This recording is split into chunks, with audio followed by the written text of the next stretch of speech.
Salut la meute, c'est Raph, j'espère que tu vas bien. Aujourd'hui, un format nouveau, on va appeler ça la Minute MJ. C'est un format dans lequel on va approfondir des notions et où on va principalement parler de stratégie dans le loup-garou, de certaines cartes de loup-garou ou alors de comment MJ des parties de loup-garou. Pour la simple et bonne raison qu'il y a déjà certaines personnes qui nous ont réclamé qu'on aille plus loin dans la réflexion sur certaines vidéos. Aujourd'hui, sujet numéro 1 de la Minute MJ, c'est les 3 axes de stratégie dans le loup-garou. Donc tu vas voir, ces 3 axes de stratégie sont important, mais nécessite d'avoir déjà compris que le loup-garou, ça peut être compliqué parfois. Il y a l'axe mécanique, l'axe psychologique et l'axe comportemental. On va voir ça tout de suite, c'est parti!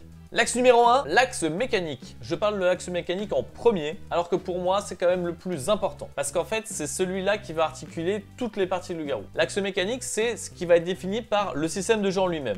L'axe mécanique ne contient que des vérités. C'est impossible de revenir dessus. Par exemple, les loups-garous, ils mangent une personne par nuit. Tu sais, à cause du système de jeu, que les loups-garous ne mangent qu'une personne par nuit, et donc que s'ils veulent avoir une chance de gagner la partie, il faut quand même qu'ils réussissent à faire en sorte que le village tue des villageois, et non pas des loups-garous. Parce qu'en effet, c'est vrai que s'ils laissent un peu la partie se faire, il y a de grandes chances pour qu'ils se fassent cibler par le village, et là ils n'ont pas envie parce qu'ils sont en infériorité numérique, donc même s'ils tuent une personne par nuit, c'est pas suffisant. L'axe mécanique aussi, c'est celui qui permet de dire la sorcière a une potion de vie, donc du coup il y a une nuit dans la partie où les loups-garous ne vont pas manger. Ils vont attaquer quelqu'un, mais la sorcière va sauver cette personne une fois dans la partie, mais du coup c'est une fois où les loups-garous auront fait une nuit à blanc. Autre mécanique par exemple, pour ceux qui connaissent le joueur de flûte ou le blob, un rôle solo qui permet de séduire les personnes autour de la table et qui gagne une fois que tout le monde est séduit, et ben on sait qu'avec cette carte, la partie subit un compte à rebours. Si on n'est pas assez rapide en tant que villageois pour tuer les loups-garous, ou si on n'est pas assez rapide en tant que loup-garou pour tuer les villageois, ça va être le joueur de flûte qui va gagner la partie, et ça on ne veut pas. Donc voilà, l'axe mécanique, c'est quand même l'axe le plus fort, il est véridique, il est impossible à remettre en question. Il faut pas te laisser embobiner si quelqu'un essaie de revenir dessus, parce que c'est très probablement un loup-garou qui essaie de te la mettre en l'envers, ou alors tout simplement un villageois qui n'a rien compris à ce qui se passe. Exemple tout simple, je pense que l'exemple le plus probant qu'il faut que tu retiennes, c'est le montreur d'ours. Rapidement, si tu connais pas le montreur d'ours, tu es un personnage passif qui ne se réveille pas la nuit. Par contre, le matin, si au moins un de tes deux voisins est loup-garou, l'ours grogne parce qu'il n'aime pas les odeurs de loup lui. Si tu n'as aucun de tes deux voisins qui est loup-garou, le matin, l'ours ne grogne pas. Alors imagine, quelqu'un est montreur d'ours, ça grogne pas. Le lendemain, il se fait tuer par les loups. Qu'est-ce que t'en déduis? Les deux voisins du montreur d'ours sont innocents. Faut pas cibler ces gens-là. Ces gens-là ne sont pas loups-garous. La mécanique dit qu'ils sont innocents. Ils ne peuvent pas être coupables. Et si quelqu'un commence à les suspecter d'être loups-garous, c'est même pas qu'il faut pas les croire, c'est qu'il faut pas les laisser parler. C'est du pipeau ou alors des gens qui n'ont pas suivi la partie. Il faut pas te laisser faire. À ce moment-là, même si tu es timide, c'est sûrement le meilleur move que tu peux faire de la partie, c'est de dire non, mécaniquement parlant, ils ont été prouvés innocents, ils sont innocents, point barre. Le deuxième axe est diamétralement opposé, tu vas voir, c'est l'axe psychologique. Alors l'axe psychologique, c'est tout le contraire. L'axe psychologique, c'est celui dont on va se servir pour convaincre par exemple, pour faire passer nos idées avant celles des autres. Alors pour le coup, c'est diamétralement opposé parce que là où l'axe mécanique aide surtout les villageois, l'axe psychologique va surtout aider les loups-garous. Les loups-garous ont besoin de l'axe psychologique parce qu'ils doivent convaincre les gens qu'ils sont innocents, ils doivent convaincre les gens de leur plan de jeu. Alors oui, le plan de jeu est super important dans le loup-garou. Tous les joueurs autour de la table ont un plan de jeu. Si tu veux gagner, forcément, faut pas laisser les loups-garous installer leur plan de jeu. Donc en fait, il faut que tu installes le tien.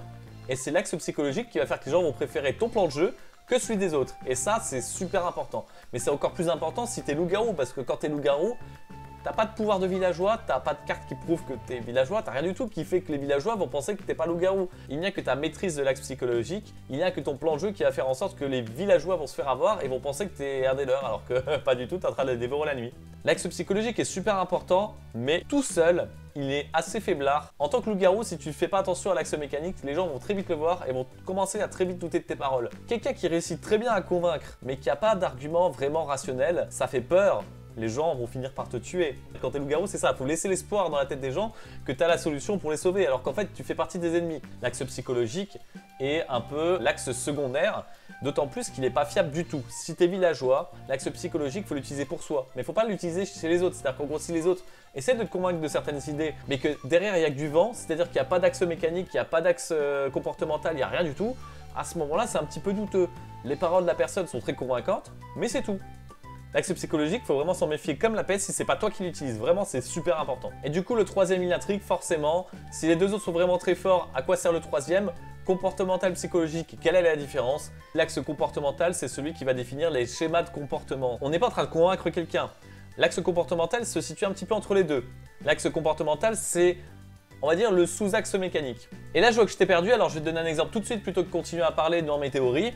J'ai remarqué, au fil des parties, que les loups-garous avaient tendance à avoir un leader charismatique. C'est-à-dire qu'en gros, parmi les 3-4 loups-garous de la partie, tu vas toujours avoir un loup-garou qui va prendre la parole et qui va leader, et les autres qui vont un peu suivre. C'est assez courant, par exemple, dans une partie de loup-garou, même lorsqu'il y a 20 personnes autour de la table, de n'avoir que 3 ou 4 personnes qui vont parler, qui vont parler. Et bah, si tu regardes bien, à chaque partie, dans ces 3-4 personnes qui parlent tout le temps, il y a toujours au moins un loup-garou. C'est-à-dire qu'en gros, dès le début de la partie, s'il n'y a que 2 personnes qui discutent, t'es sûr qu'il y a un loup-garou dans le tas, c'est quasiment obligé. Les seules parties où il n'y a pas de leader charismatique, c'est soit des parties avec des débutants, c'est-à-dire que des débutants timides qui osent pas parler, mais là du coup les loups-garous n'auront pas faire long feu. Deuxième option, c'est des personnes qui ont vu cette vidéo ou qui connaissent la théorie du leader charismatique, mais c'est très mauvais plan de se taire en tant que loup-garou, parce que les loups-garous ont besoin d'établir leur plan de jeu pour avoir une chance de gagner. L'autre option aussi, c'est par exemple 2 loups-garous qui vont prendre la parole, qui vont se renvoyer la balle, qui vont faire semblant de pas être d'accord, qui vont faire semblant de faire le débat, et qui vont laisser les autres joueurs prendre l'attention sur eux, et empêcher les villageois d'établir des vraies théories qui vont permettre de cibler les loups-garous. Ils sont malins ceux-là. Des théories comportementales, il y en a plein. Par exemple, en tant que loup-garou, tu sais que la sorcière, elle va très peu souvent utiliser sa potion de vie pour sauver la personne la première nuit où tu peux tuer quelqu'un. Parce qu'en fait, tout simplement, la sorcière, elle a envie d'être sûre de sauver quelqu'un qui est important dans la partie, si ce n'est elle-même. Donc du coup, toi, en tant que loup-garou, tu vas faire quoi? Tu vas taper la première nuit, la personne va mourir. Ça te permet par exemple de cibler le joueur que tu trouves le plus menaçant dès le début de la partie. Et du coup, tu es quasiment sûr à 100% que si la personne survit, c'est la sorcière. Donc tu peux t'amuser à faire en sorte qu'elle meure durant la journée, à faire en sorte que le village la tue. Ça peut être très intéressant pour qu'elle ne claque pas sa potion de mort pour tuer quelqu'un. Il y a d'autres éléments comportementaux, ils sont tous très importants. C'est beaucoup d'observation. Par contre, il y a 2 points faibles à l'axe comportemental. C'est premièrement, il est moins fiable que l'axe mécanique. Parce que c'est que des probabilités. La plupart des gens se comportent d'une telle manière dans une certaine situation, mais c'est pas tout le temps le cas. Tu peux te tromper ou avoir loupé des paramètres qui font que la situation va être différente et les gens vont se comporter différemment. Si l'axe mécanique ne répond pas à toutes les questions, le deuxième axe auquel il faut te fier en tant que villageois, c'est l'axe comportemental. Et en tant que loup-garou, du coup, il faut le maîtriser comme l'axe mécanique pour réussir à augmenter la qualité de son argumentation pour convaincre les villageois que les loups-garous sont ailleurs. Autre point faible de l'axe comportemental, c'est qu'il demande beaucoup d'expérience de jeu. J'ai pris pas mal de temps pour t'expliquer ce qu'était l'axe comportemental avec un exemple, ça va prendre la moitié de la vidéo, c'est pas pour rien. C'est un axe qui demande beaucoup d'expérience de jeu, et donc du coup, forcément, tu peux pas utiliser l'axe comportemental tout de suite. L'axe mécanique, ok, à partir du moment où tu comprends des règles de jeu et que tu es capable d'y réfléchir pendant une partie à la volée, c'est bon, c'est facile. Axe psychologique, si tu es assez doué pour convaincre les gens ou parler, ça se fait aussi, et tu peux t'entraîner à l'axe psychologique ailleurs que dans une partie de loup-garou. Par contre, l'axe comportemental, t'as pas trop le choix.